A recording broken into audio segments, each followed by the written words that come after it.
নমস্কার দর্শক বন্ধুরা, কিশোর স্যার চ্যানেলে আপনাদেরকে স্বাগতম।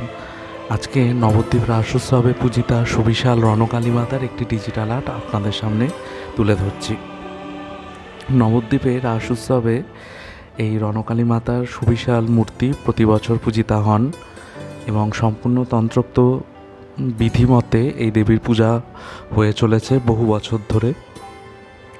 দেবীর রূপ ভীষণই সুন্দর এবং একটু ভয়ঙ্করই।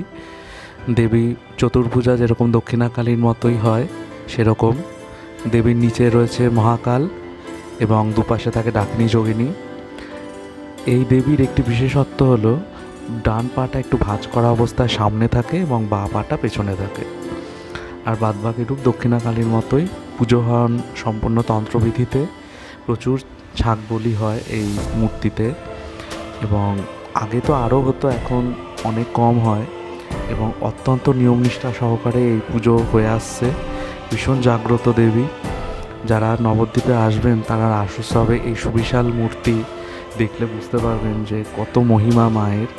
আমি নিজের মতো করে ডিজিটাল রূপদান করার চেষ্টা করেছি। মুখশ্রী এবং সাজসজ্জার ভাবনা সম্পূর্ণ আমার নিজস্ব। আপনারা জানাবেন যে আপনাদের কেমন লাগলো। আসুন ভিডিওটি দেখতে থাকি।